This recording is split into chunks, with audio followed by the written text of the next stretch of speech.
Good morning, class 8th. In the previous class, we were reading about uses of metals.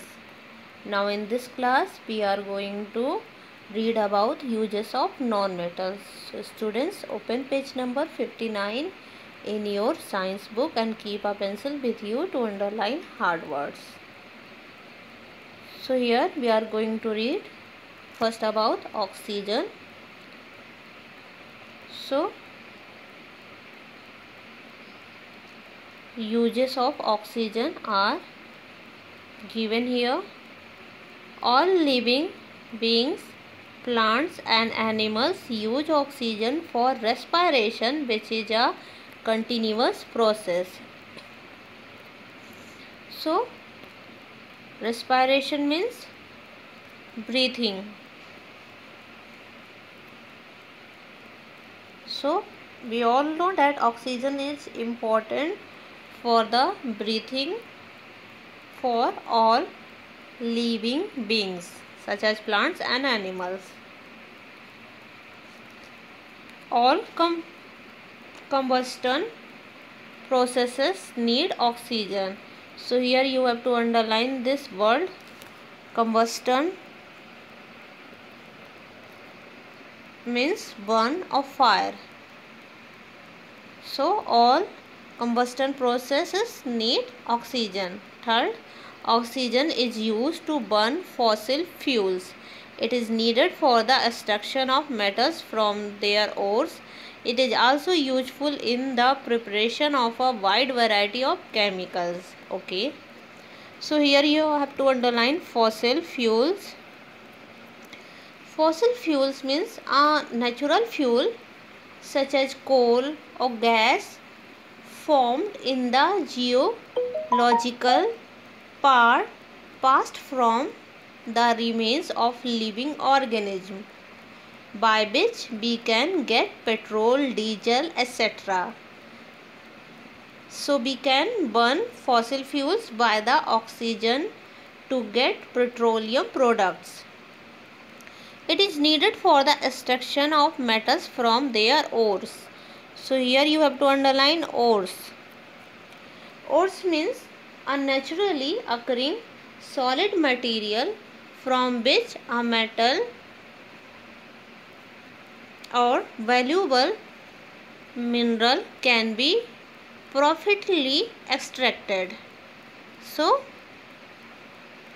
we can extract metals from its ore by the oxygen.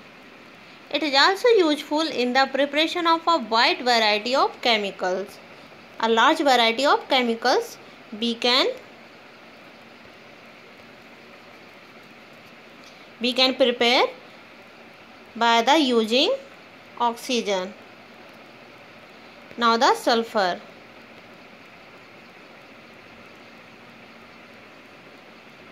First point, it is used in many medicines as a germicide. It is also used in skin.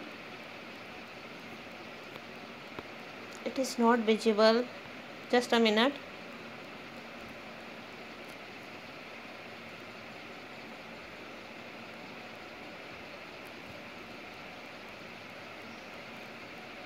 Ointment. Okay, ointment.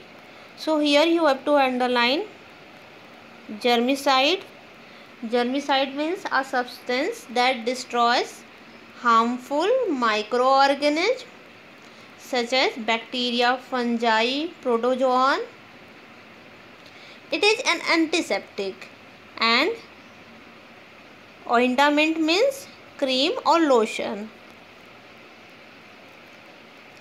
So sulfur is used in many medicines as a antiseptic, and it is also used in skin, cream or lotion as an antiseptic. Okay.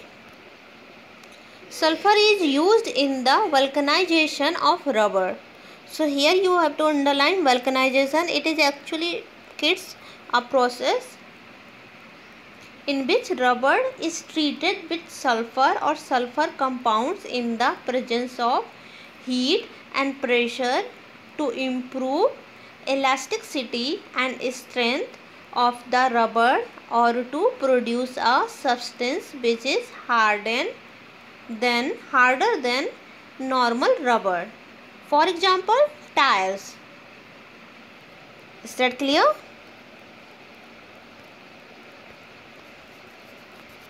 Okay. Here is the definition of vulcanization given. So you can see in the red box, you can read definition of vulcanization here. The process of treating rubber with sulfur or sulfur compounds under heat and pressure to improve elasticity and strength or to produce a hard substance is known as vulcanization. Is that clear, students? Now, sulfur is used to make sulfuric acid, which is used in the preparation of synthetic fibers, plastics, detergents, drugs, dyes, explosives and fertilizers. Okay, so here you have to underline explosive.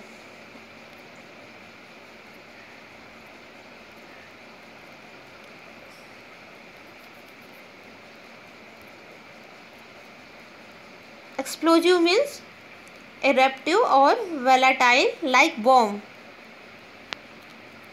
And what do you mean by fertilizer? It is liquid manure. So, sulfur is used in the preparation of synthetic fibers, plastics, detergents, drugs, dyes and some eruptive or volatile products and liquid manure. Next, it is used to make matchsticks. Okay, because sulfur is inflammable, so that's why we can make matchsticks from sulfur, fireworks and gunpowder. Do you remember about the fireworks? Fireworks means bonfire. Now we are going to read about phosphorus. So here we are going to read first use of phosphorus. It is used in making phosphoric acid and superphosphate fertilizers. So here you have to underline superphosphate fertilizer. Do you know about it? Superphosphate fertilizer, it is a fertilizer produced by the action of concentrated sulfuric acid or on powdered phosphate rock. Is that clear? Now the second, it makes an alloy with bronze which can resist corrosion. So we have read about this earlier, that phosphorus is used to make an alloy with bronze which can resist corrosion. Corrosion means the process of corroding metal. Now the next, it is used in the preparation of matchsticks. Okay, it means we can make matchsticks with the help of sulfur and phosphorus. Fireworks, okay, and smoke screens. So here you have to underline smoke screens. What do you mean by smoke screens? A cloud of smoke created to conceal military operations. Okay, there are a lots of hard words. No. Okay, now next, nitrogen. Plants use nitrogen to prepare protein, an essential ingredient of our food. Okay, so we take milk, which is a source of protein. We all know, we all are familiar with protein. So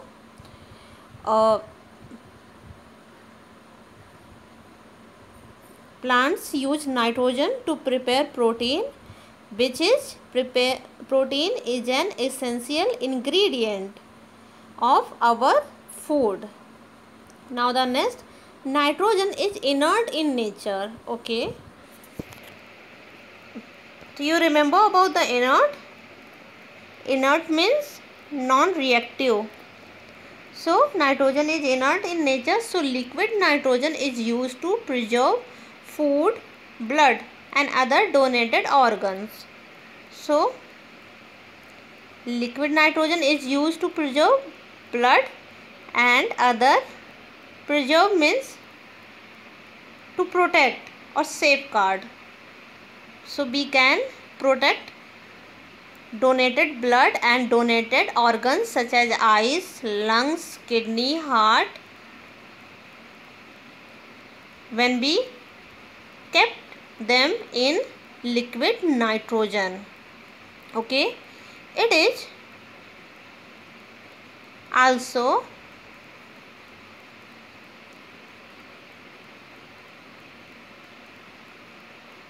used in food packaging as food does not spoil easily in an inert medium. Okay, it is also used in food packaging as food does not spoil easily in an inert medium, means in an unreactive medium. Okay, it is an interesting point. Let's understand about it, that most of the kurkure or uncle chips you buy from the market, the air that comes out when you open the packet is nitrogen gas. Nitrogen gases are filled in chips packets because nitrogen gas is an inert gas. It does not react with food and keeps food safe.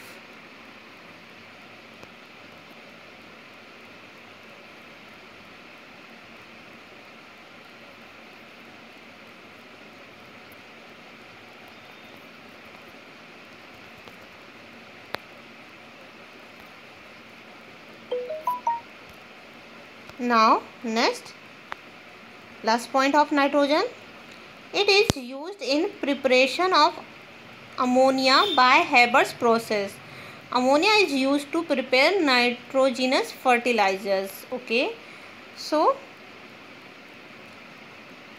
we can use nitrogen to prepare ammonia, and Haber's process actually a laboratory process by which we can make ammonia.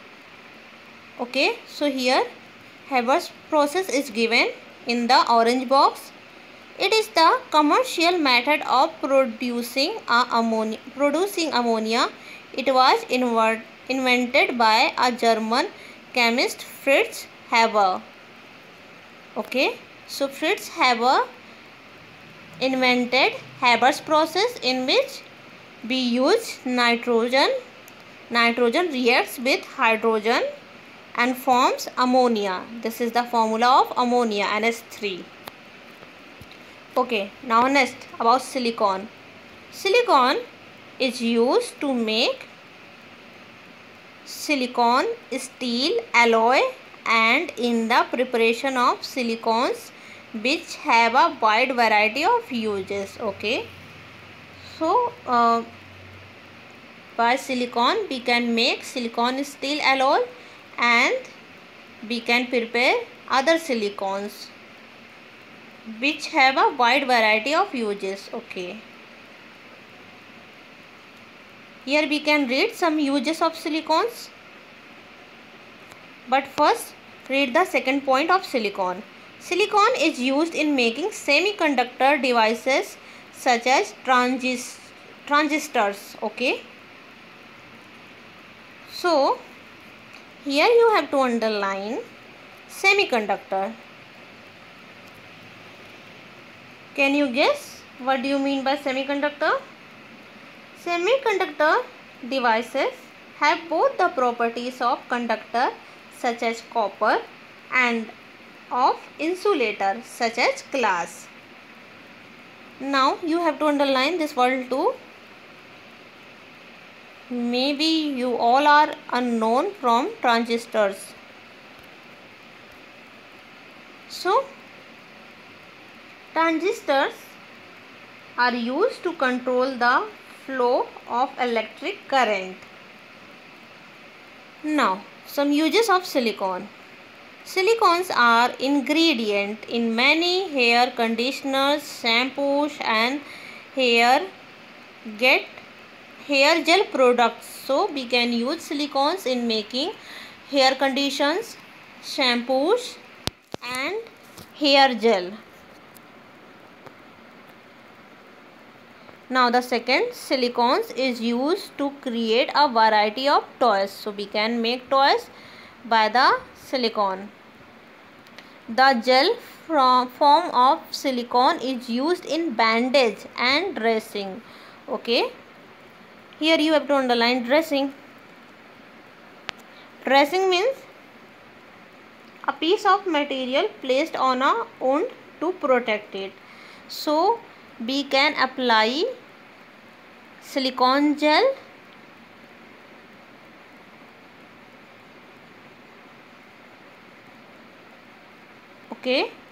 on a wound, and we can make bandages and dressing from the silicone.